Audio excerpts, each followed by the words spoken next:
Subscribe करू और ई घंटी जे देखाइया तकरा टिपनाइ नहि बिसरबै। नमस्कार, आइ हम चारिम दिनक कथा कहै छी।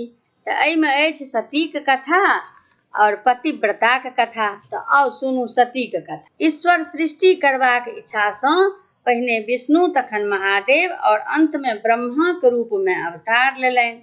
ब्रह्माके सृष्टि करबाक भार भेटल। तपस्या बलसँ ओ अपना शरीरसँ देवता आ ऋषि मुनि सबके उत्पन्न केलनि। मुँहसँ शतरूपा नामक स्त्री सहित स्वयंभू मनुके उत्पन्न केलथि।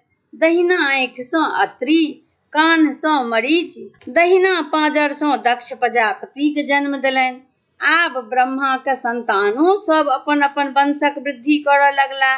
मरीचके बेटा कश्यप भेला आ अत्रिके बेटा चंद्रमा। मनुके दूटा बेटा प्रियव्रत आ उत्तानपाद आ ओ तीन बेटी आकुति, देवहूति आ प्रसूति भेलखिन। प्रसूतिके विवाह दक्ष प्रजापतिसँ भेल, ताहिसँ 60 कन्याक जन्म भेल। ओहिमे 8 कन्याक विवाह धर्मसँ, 11 केर रुद्रसँ, 13 कश्यपसँ, 27टा चंद्रमासँ आ 1टा सती नामक कन्याक विवाह महादेवसँ भेलनि। चंद्रमा अपन स्त्री सबमे रोहिणीके सबसँ बेसी मानैत छलखिन, तेँ बाँकी 26 बहिनके हुनकर बहुत डाह होइत छलनि। ओ सब अपन पिता दक्षके एकर उल्हन देलखिन। दक्ष आसन जमाके चंद्रमाके बुझेबाक चेष्टा कयलनि, किंतु ओ निष्फल भेला। दक्ष क्रोधसँ हुनका श्राप दऽ देलनि, अहाँके क्षय रोग भऽ जायत आ संपूर्ण शरीर गलि जायत। चंद्रमाक शरीर दिन दिन गलय लागल। ओ देवता सबसँ गुहारि लगौलनि, किंतु केओ हुनकर रक्षा नहि केलनि। अंतमे ओ अपन साढ़ू महादेवक शरणमे गेला। ताबत चंद्रमाक देह बहुत गलि गेल छल, किछुए बचल छल। महादेव हुनका अपन कपार पर चढ़ा लेलनि। हुनकर देह गलनाइ बंद भऽ गेल। तखन दक्षके एकर पता लगलनि तऽ ओ दौड़ल महादेव लग गेला आ हुनका चंद्रमाके अपन माथ परसँ उतारि देबाक लेल कहलखिन। महादेवके ई बात स्वीकार नहि भेलनि। ओ अपन शरणागतके तिरस्कार नहि कऽ सकैत छलाह। दक्ष प्रजापति तहिएसँ अपन जमाय महादेवसँ असौजन कऽ लेलनि। दक्ष तामस देखबैके लेल एक पैघ यज्ञके आयोजन केलनि। ओहिमे सब देवता आ मुनिके नोत देलनि, किंतु महादेवके छोड़ि देलनि। यज्ञ प्रारंभ भेल। लोक सब देखबा लेल उम्हर जाय लागल। देवतागण अपन अपन विमानसँ चलला। सबके अपन नैहर दिस जाइत देखि सती महादेवके ओकर कारण पुछलखिन। सती जखन कारण बुझलनि जे हुनके नैहरमे एते पैघ यज्ञ भऽ रहल अछि, तऽ ओ महादेवके बिना नोतो हमरा जाय दिअ एकर जिद ठानि देलखिन। अंतमे महादेव हुनका अपन वीरभद्र सेवकके संग कऽ नैहर पठा देलखिन।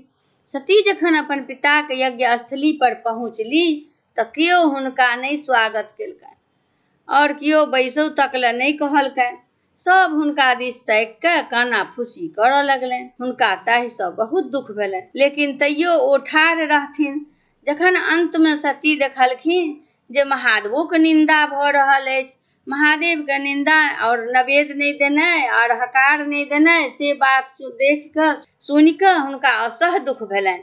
ओ धधकैत यज्ञ कुंडमे आत्मदाह कऽ लेलनि। स्वाभाविक छल जे हुनकर संग वीरभद्र ओतय भारी उत्पात मचाबऽ लागल।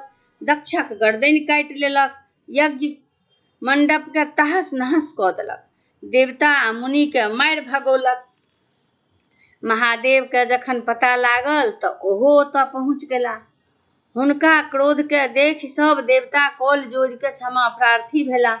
ओ सब कहलखिन जे अहाँके अपमानित करबाक दंड दक्ष पाबि चुकल छथि। आब यदि यज्ञ संपन्न नहि होयत तऽ संसारक अनिष्ट भऽ जेतै, तेँ बिना यजमानक जीने यज्ञ कोना होयत। तेँ हेतु आब कहुना हुनका जियाउ।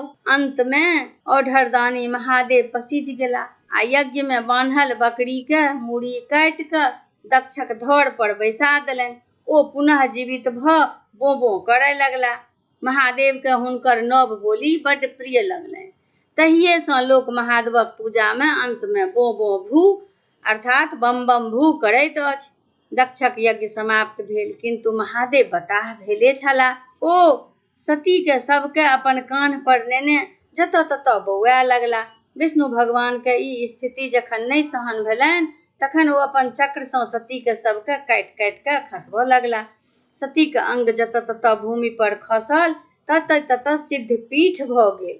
विष्णु महादेव के परामर्श देलखिन जे ओ कठिन तपस्या करत। सती जखन पुनः जन्म लेती तखन ओ हुनका प्राप्त भऽ जेती। महादेव तखन कैलाश छोड़ि हिमालयक घनघोर जंगल में जाय तपस्या में लीन भऽ गेला। आब सुनू पतिव्रताक कथा। एकटा राजा के दू कन्या छलखिन, पहिल कुमारव्रता आ दोसर पतिव्रता। कुमारव्रताक अर्थ जे भरि जीवन कुमारी रहथि, आ पतिव्रताक अर्थ जे अपन पतिये के सर्वस्व बुझथि तथा जीवन भरि हुनक सेवा में लीन रहथि, पतिये के आज्ञानुसार सब कार्य करथि। राजा पतिव्रताक विवाह राजकुमार सँ कराय हुनका सासुर पठा देलनि। कुमारव्रता के चंदन वन में एक कुटी बना हुनका रहबाक व्यवस्था कऽ देलखिन।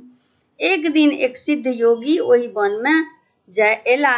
एक कौआ हुनका माथ पर चटक कऽ देलकनि। योगी क्रोध सँ कौआ के श्राप दऽ देलनि। कौआ जरि के भस्म भऽ गेल। साधु भीख मंगैत मंगैत पतिव्रता के ओतऽ पहुँचला।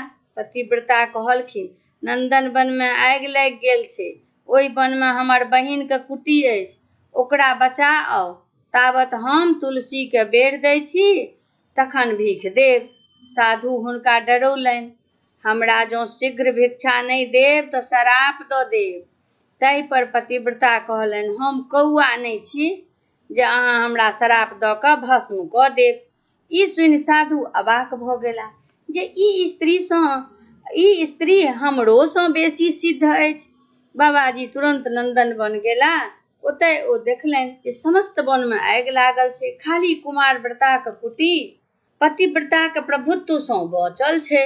बाबाजी तखन कुमारव्रता सँ कहलनि, अहाँ भरि जन्म कुमारी रहि के तपस्या केलहुँ, किंतु अपन कुटी के नहि बचा सकलहुँ। अहाँक कुटी पतिव्रताक प्रभाव सँ बाँचल अछि, तेँ ई सिद्ध भेल जे कुमारव्रता सँ पतिव्रता पैघ अछि। ई सुनि कुमारव्रता निश्चय केलनि जे ओहो विवाह कय पतिव्रता बनि जेती। भोर भेला पर जाहि पुरुष के दर्शन हुनका सबसँ पहिने हेतनि तिनके सँ ओ विवाह कऽ लेती। भोर भेला पर हुनकर प्रथम नजरि एक कुष्ठ रोगी पर पड़ल। ओकर शरीर कुष्ठ सँ गलल जाइत छलै, तैयो ओ निश्चयक अनुसार ओकरे ही अपन स्वामी बना लेलनि। ओकरा अपन कुटी में आनि ओकरा सेवा करऽ लगली। दिन राति स्वामी के सेवा में लागल रहथि, किंतु स्वामी के रोग बढ़ले जाइत रहनि। अंत में एक दिन हुनकर पति कहलखिन जे आब हम बेसी दिन नहि जीब, तेँ हमरा कनि तीर्थ करा दिअ। ओ अपन पति के ढाकी में लऽ माथ पर उठा विदा भेली। रस्ता में एकटा ऋषि सूली पर लटकल तपस्या करैत छलाह। पतिव्रता जखन अपन माथ पर सँ ढाकी उतारऽ लगली तऽ ऋषि के डाँड़ में चोट लागि गेलनि। हुनक समस्त शरीर कनकनाय लगलनि। ऋषि हुनका श्राप दऽ देलखिन, जाहि स्वामी ले तों ऋषि के एतेक कष्ट पहुँचौलह हैं, से स्वामी सूर्योदय सँ पहिने मरि जेथुन। ई सुनि हुनका बहुत दुख भेलनि आ ओ ओही ठाम ढाकी राखि बैसि के भगवान सूर्यक व्रत करय लगली और पहिनहु सँ ततबा तपस्या कयने छली जे हुनका विधवा भेनाइ असंभव छल।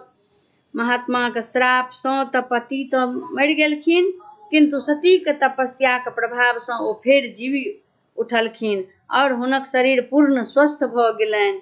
एहि तरहें सतीक कतेको महिमा देखल गेल अछि।